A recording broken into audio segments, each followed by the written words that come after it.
Governor കോഴിക്കോട്ടെത്തി കേട്ടോ. Camp പുതിയ വെല്ലുവിളിയൊക്കെ ഉണ്ടല്ലോ അദ്ദേഹത്തിന്റെ ഭാഗത്ത്. ഗവർണർ യഥാർത്ഥത്തിൽ നേരത്തെ ഞങ്ങൾ പറഞ്ഞ പോലെ നിലവിട്ട് പെരുമാറുകയാണ്. അദ്ദേഹം ഇരിക്കുന്ന പോസ്റ്റ് ഏതാണെന്നും എന്തുകൊണ്ടാണ് ആ പോസ്റ്റിൽ ഇരിക്കുന്നതെന്നും മനസ്സിലാവാത്ത വിധത്തിൽ നിലവിട്ട് പെരുമാറുകയാണ്. അത് ഗവർണർ തന്നെ ആത്മപരിശോധനയ്ക്ക് വിധേയമാക്കും എന്ന് ഞങ്ങൾ മനസ്സിലാക്കുന്നു. ഗവർണർ യഥാർത്ഥത്തിൽ കേരളത്തെ വെല്ലുവിളിക്കേണ്ട ഒരാളല്ല, കേരളത്തിൻ്റെ ജനാധിപത്യ ബോധത്തെയും വെല്ലുവിളിക്കേണ്ട ഒരാളല്ല. ഗവർണർ എക്സിക്യൂട്ടീവിൻ്റെ ചെയർമാൻ എന്ന നിലയിൽ നടത്താനുള്ള ധാരാളമായ പ്രവർത്തനങ്ങളുണ്ട്. ആ പ്രവർത്തനങ്ങളിൽ ശ്രദ്ധ കേന്ദ്രീകരിക്കാതെ തുടർച്ചയായിട്ടുള്ള ഇത്തരം യാത്രകളും ഇടപെടലുകളും ഒരു പരസ്യമായ വെല്ലുവിളി നടത്തിക്കൊണ്ടുള്ള പ്രതികരണങ്ങളും പ്രകടനങ്ങളും ഒക്കെ നടത്തി മുന്നോട്ട് പോകുന്നത് എത്രമാത്രം ശരിയാവുമെന്ന് കാലം തെളിയിക്കും. അദ്ദേഹം ആത്മപരിശോധനയ്ക്ക് വിധേയമാക്കുകയും ചെയ്യും എന്ന് ഞാൻ വിചാരിക്കുന്നു. പക്ഷെ കാലം തെളിയിക്കുന്ന പറഞ്ഞ ഒരു സ്റ്റേറ്റിന് അങ്ങനെ നിൽക്കാനാവാത്തൊരവസ്ഥ കൂടിയില്ലേ? അതുകൊണ്ടാണ് സ്റ്റേറ്റ് അതുമായി ബന്ധപ്പെട്ട നടപടികളിലേക്ക് പോയത്. ഇപ്പോൾ സുപ്രീം കോടതിയെ സമീപിച്ചല്ലോ. ഇതുമായി ബന്ധപ്പെട്ട കാര്യങ്ങളിൽ സുപ്രീം കോടതിയെ സമീപിച്ചു.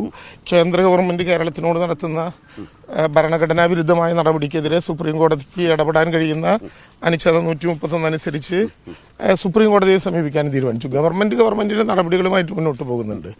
ഗവർണറെ തിരുത്തേണ്ടത് ഒന്ന് കേന്ദ്രമാണ്, രണ്ട് കേരളത്തിൻ്റെ ജനാധിപത്യ രീതിയിലുള്ള പ്രക്ഷോഭങ്ങളുമാണ്. അത് രണ്ടും ഒരുപോലെ നടന്നുകൊണ്ടേയിരിക്കും. മിനിസ്ട്രി സുപ്രീം കോടതിയിൽ നമ്മൾ കൊടുത്ത ഹർജിയുണ്ടല്ലോ, സാമ്പത്തിക സ്വയംഭരണാവകാശം വേണം, ഭരണഘടനാ വിരുദ്ധമായി കേന്ദ്ര സർക്കാർ ഏതാണ്ട് എനിക്ക് തോന്നുന്നു 6ഓളം പ്രയർ അതിനകത്ത് വെച്ചിട്ടുണ്ട്. ആ പെറ്റീഷൻ്റെ ഫർദർ പ്രോസസ്സ് എന്താണെന്നുള്ളത്? അതിലിപ്പോൾ ഇന്നലെ റോഹിങ്ടൺ നരിമാൻ മുൻ സുപ്രീം കോടതി ജഡ്ജി അദ്ദേഹം ശ്രദ്ധേയമായൊരു നിരീക്ഷണം നടത്തിയതായി മാധ്യമങ്ങൾ കാണുകയുണ്ടായി. എന്നുവെച്ചാൽ ആരിഫ് മുഹമ്മദ് ഖാനെ പോലുള്ള ആളുകൾ ഒരിക്കലും ഗവർണറാകാൻ പാടില്ല. അതാണ് അദ്ദേഹം നടത്തിയിട്ടുള്ള നിരീക്ഷണം. ഗവർണറാണെങ്കിൽ തന്നെ സ്വതന്ത്ര വ്യക്തിത്വങ്ങളാണ് ഗവർണറാകേണ്ടത്. അപ്പോൾ നമ്മൾ പറഞ്ഞത് പൂർണ്ണമായിട്ടും ഞങ്ങളെല്ലാം കണ്ട ഇതാണ് അദ്ദേഹത്തിൻ്റെ നിരീക്ഷണത്തിലുള്ളത്. എന്നുവെച്ചാൽ ഈ ഭരണഘടനാ പദവിയിലാണല്ലോ അദ്ദേഹം ഇരിക്കുന്നത്. അദ്ദേഹം ഇരിക്കുന്ന പദവി എന്താണെന്ന് ഇതുവരെ 4.5 വർഷമായിട്ടും അല്ലെങ്കിൽ കാലാവധി പൂർത്തീകരിക്കാൻ പോകുള്ളൂ, അദ്ദേഹത്തിന് പിടികിട്ടിയിട്ടില്ല. എന്താണ് തനിക്കുള്ള അധികാരം, എന്താണ് ചെയ്യേണ്ടത്, അത് അദ്ദേഹത്തിന് പിടികിട്ടിയിട്ടേ ഇല്ല. വിവേചനാധികാരം, ഭരണഘടന കൊടുക്കുന്ന വിവേചനാധികാരം അതെങ്ങനെയാണെന്ന് ഞാൻ നോക്കിക്കോളാം എന്ന മട്ടിലാണ് അദ്ദേഹം അതിനെ മനസ്സിലാക്കി സംസാരിക്കുന്നത്. ഭരണഘടന അതിനകത്ത് വിവേചനാധികാരം നൽകുന്നില്ല. അപൂർവം ചില കേസുകളിൽ മാത്രമേ ഉള്ളൂ. ബാക്കിയെല്ലാം അഡ്വൈസ് ഓഫ് ദ ക്യാബിനറ്റ് ആണ്. പിന്നെ ചാൻസലറുടെ വിവേചനാധികാരം, അതിൽ വിവേചനാധികാരം ഉണ്ടോ? നിയമസഭ നൽകിയ അധികാരം മാത്രമേ ഉള്ളൂ, വിവേചനാധികാരം ഇല്ല. ഭരണഘടനയിൽ ചാൻസലറിനെ കുറിച്ച് ഒരു പരാമർശം ഇല്ല. അത് നിയമസഭ നൽകിയ അധികാരമാണ്. നിയമസഭ തന്നെ ആ അധികാരം കുറെ കൂടി നല്ല ആളുകൾ വഹിക്കുന്നതാണ് നല്ലതെന്ന് കണ്ട് ബില്ല് പാസ്സാക്കി. അപ്പോൾ തൻ്റെ അധികാരം കൈയൊഴിയാൻ തയ്യാറല്ല എന്ന് പറഞ്ഞ് ചാൻസലർ അത് ഒപ്പിട്ടിട്ടില്ല. അതാണ് അതിനകത്ത് സൃഷ്ടിക്കപ്പെട്ട പ്രതിസന്ധി. സാമ്പത്തിക മേഖലയ്ക്കകത്ത് ഇപ്പോൾ പാർലമെന്റ് ഒരു നിയമം പാസ്സാക്കി. അവരവരുടെ കടമെടുപ്പിനെ കുറിച്ച് പറയുന്നു. ആ നിയമത്തോട് ചേർന്ന് വന്നിട്ട് തന്നെയാണ് കേരളവും അത് സംബന്ധിച്ചുള്ള നിയമം പാസ്സാക്കിയത്. നമുക്ക് പൂർണ്ണമായ സ്വയംഭരണം എന്നുള്ളതല്ല, നമുക്ക് ഭരണഘടനയ്ക്കകത്ത് നിന്നുകൊണ്ടുള്ള സ്വാതന്ത്ര്യം, അവകാശങ്ങൾ സംസ്ഥാനത്തിൻ്റെത്, അത് ഭരണഘടനയുടെ അടിസ്ഥാന ശിലയാണ്. ഫെഡറൽ സ്ട്രക്ചർ എന്നുള്ളത് നമ്മുടെ കോൺസ്റ്റിറ്റ്യൂഷൻ്റെ ഭാഗമാണ്. അപ്പോൾ അതിൽ സാമ്പത്തിക ഘടനയും വരും. പ്രത്യേകിച്ചും വാറ്റ് വന്നു, പിന്നെ GST വന്നു. അതോടുകൂടി ഈ സംസ്ഥാനങ്ങളുടെ അധികാരം പരിമിതപ്പെടും.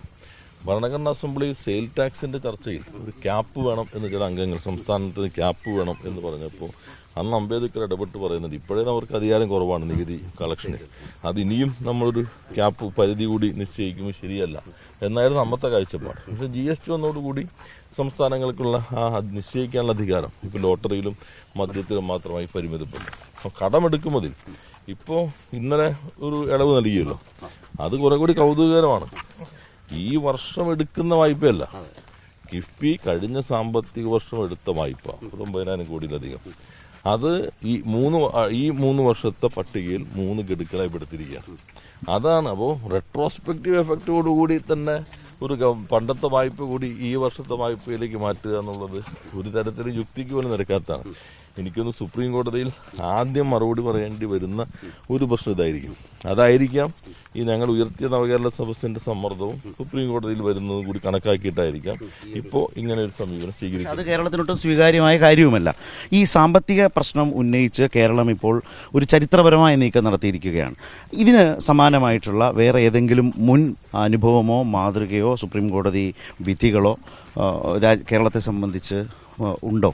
പുതിയ പ്രശ്നങ്ങൾ വരുമ്പോൾ 131 തന്നെ നേരത്തെ കേരളം നേരത്തെ കേസ് കൊടുത്തപ്പോഴാണ് ഈ സാധ്യതയെക്കുറിച്ച് തന്നെ നിയമവൃത്തങ്ങൾക്കകത്ത് ചർച്ച ചെയ്യാൻ തുടങ്ങിയത്.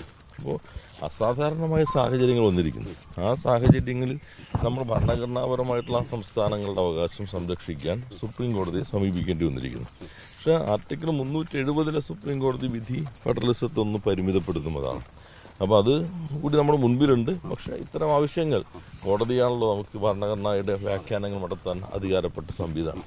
അപ്പോൾ അവിടെ നിന്ന് നീതി ലഭിക്കും എന്ന പ്രതീക്ഷയിൽ തന്നെയാണ് ഞങ്ങൾ കോടതിയെ സമീപിച്ചിട്ടുള്ളത്. ഇന്നലെ ഹരിപ്പാട് സംസാരിച്ചപ്പോൾ ഈ തോട്ടപ്പള്ളി പൊഴി മുറിച്ചതിനെ കരിമണൽ കടത്താണ് എന്ന നിലയിൽ ആക്ഷേപിക്കുകയോ വ്യാഖ്യാനിക്കുകയോ ചെയ്യുന്ന ഒരു പ്രതിപക്ഷ കോൺഗ്രസ് സമീപനം കുറേ നാളായിട്ട് ആലപ്പുഴയിലുണ്ട്. ഇന്നലെ ഹരിപ്പാട് സംസാരിച്ചപ്പോൾ കഴിഞ്ഞൊരു ദിവസം പൊടുന്നനവെ മാത്യു കുഴൽനാടൻ വീണ്ടും വാർത്താസമ്മേളനം നടത്തി ഈ വിഷയത്തെ വേറൊരു തലത്തിലേക്ക് ട്വിസ്റ്റ് ചെയ്യാൻ ശ്രമിച്ചു. മിനിസ്റ്റർ ഇന്നലെ അതിലേക്ക് ഇന്നലെ പ്രസംഗം ഹരിപ്പാട്ട് കൊണ്ടുപോകുന്നത് കണ്ടു. മാത്യു കുഴൽനാടൻ്റെ സമീപനത്തിലെ വൈരുദ്ധ്യങ്ങളാണോ ഇന്നലെ കാര്യമായി ചൂണ്ടിക്കാട്ടിയത്? അതൊരു വൈരുദ്ധ്യങ്ങളുടെ ആൾരൂപമാണല്ലോ. അതുകൊണ്ട് പ്രത്യേകത ഞാൻ ആലപ്പുഴയിൽ പ്രധാനപ്പെട്ട പ്രശ്നമാണ് ഈ കുട്ടനാട് വെള്ളപ്പൊക്കം, ഈ തോട്ടപ്പള്ളി സ്പിൽവേ, അതിൻ്റെ വീതി കൂട്ടൽ. അത് സ്വാമിനാഥൻ കമ്മീഷൻ്റെ റിപ്പോർട്ടിലുണ്ട്. ഒപ്പം തന്നെ ചെന്നൈ IIT റിപ്പോർട്ടിലും ഇത് വല്ലാതെ മണലടിഞ്ഞ് ചുരുങ്ങിയിരിക്കുന്നു, അത് ഓരോ കാലികമായി തന്നെ വീതി കൂട്ടേണ്ടതുണ്ട് എന്ന് പറയുന്നുണ്ട്. സെൻട്രൽ വാട്ടർ കമ്മീഷൻ ശുപാർശ ചെയ്യുന്നുണ്ട്. അങ്ങനെയാണ് സർക്കാർ ഈ വാട്ടർ റൂം ഫോർ റിവർ എന്ന രൂപത്തിൽ തന്നെ ഒഴുകാനുള്ള അവസരം ഒരുക്കി ആ തീരുമാനമെടുത്തത്. അന്ന് അതിനെതിരെ 20 കേസ് പോയി, 29 വിധി വന്നു. അന്ന് MLA അല്ലാത്ത ഒരു അഭിഭാഷകനാണ് ഹാജരായ അഭിഭാഷകനാണ്. അതെ, ഹാജരായ അഭിഭാഷകൻ. പക്ഷേ കേസ് തോറ്റുപോയി. അതിൽ ആ വിധിയിൽ തന്നെ പറയുന്നുണ്ട് ഇത് മൈനിങ് ആക്ടിവിറ്റിയിൽ പെടുത്താൻ പറ്റില്ല. സുപ്രീം കോടതി വിധികൾ ഉദ്ധരിച്ചിട്ടാണ്. ഈ മണലെടുത്തുകൊണ്ട് പോകുന്നത് ഈ ദുരന്തം ഒഴിവാക്കാൻ വേണ്ടിയാണ്, അതിൻ്റെ പട്ടികയിൽപ്പെടും. അവന് പാരിസ്ഥിതിക അനുമതി ആവശ്യമില്ല. ഈ 3 കാര്യങ്ങളാണ് ജസ്റ്റിസ് നഗരേഷിൻ്റെ വിധിക്കകത്തുള്ളത്. പിന്നെ എനിക്ക് തോന്നുന്നു അപ്പീൽ പോയതിൽ ഇദ്ദേഹം അപ്പിയർ ചെയ്തില്ല എന്നാണ് ഞാൻ മനസ്സിലാക്കുന്നത്. അതാണ് വിധി. അന്ന് തോറ്റ കേസാണ്. അതിലിപ്പോൾ തോറ്റ കേസിലെ വാദം വക്കീൽ വീണ്ടും പറയുന്നു എന്നാണ്. ആ വാദമല്ല, ഇപ്പോൾ പുതിയതാണ്. ഇതിപ്പോൾ ഈ കമ്പനിക്ക് കൊടുക്കാൻ എടുത്തിരിക്കുന്നത്. യഥാർത്ഥത്തിൽ ഇത് എടുത്തുകൊണ്ട് പോകുന്ന മണൽ നേരെ ഉപയോഗിക്കുകയല്ല. അത് IRE 50% KMML 2 കൂട്ടരും പ്രോസസ്സ് ചെയ്യും. പ്രോസസ്സ് ചെയ്ത് ലഭിക്കുന്ന ഇൽമിനേറ്റ് അത് പൂർണ്ണമായിട്ടും KMML നൽകണം എന്ന് IREയും KMML തമ്മിൽ ഒരു കരാറുണ്ട്. പൂർണ്ണമായിട്ട് നൽകണം. എൻ്റെ മൊത്തം വേറെ ആർക്കും കൊടുക്കാനേ പറ്റില്ല. അപ്പോൾ ഇതുവരെ ഉള്ളതിൽ നമുക്കാണ് നൽകിക്കൊണ്ടിരിക്കുന്നത്.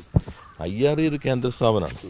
അവർ ഞാൻ മനസ്സിലാക്കിയിടത്തോളം 95 മുതൽ ഈ CMRL കമ്പനിക്ക് ഇത് നൽകിക്കൊണ്ടിരിക്കുന്നുണ്ട് ഇൽമിനേറ്റ്. അന്ന് കേന്ദ്രം ഭരിക്കുമ്പോൾ ആരാണെന്ന് നോക്കിയാൽ മതി. അന്ന് കോൺഗ്രസ് ഭരിക്കുമ്പോഴാണ് IRE. അപ്പോൾ അത് കുഴൽനാടൻ്റെ കയ്യിലുള്ള വിവരെന്താ അങ്ങനെ കൊടുക്കാൻ തീരുമാനമെടുത്ത് എന്തുകൊണ്ടാണ്? അത് അദ്ദേഹമാണ് വ്യക്തമാക്കേണ്ടത്. ഇതെന്താണെന്ന് വെച്ചിട്ടുണ്ടെങ്കിൽ മാധ്യമ ശ്രദ്ധ കിട്ടാനായിട്ടുള്ള പെട്ടെന്നുള്ളൊരു ഇതുണ്ടാവുമല്ലോ, അതും പിന്നെ ഓരോരുത്തരുടെ സമീപനം, അതാണ് അതിനകത്ത് വ്യക്തമാക്കുന്നത്. വൈരുദ്ധ്യങ്ങളുടെ ആൾരൂപം എന്നൊരു വിശേഷമാണ് രാവിലെ സമ്മാനിച്ചത്.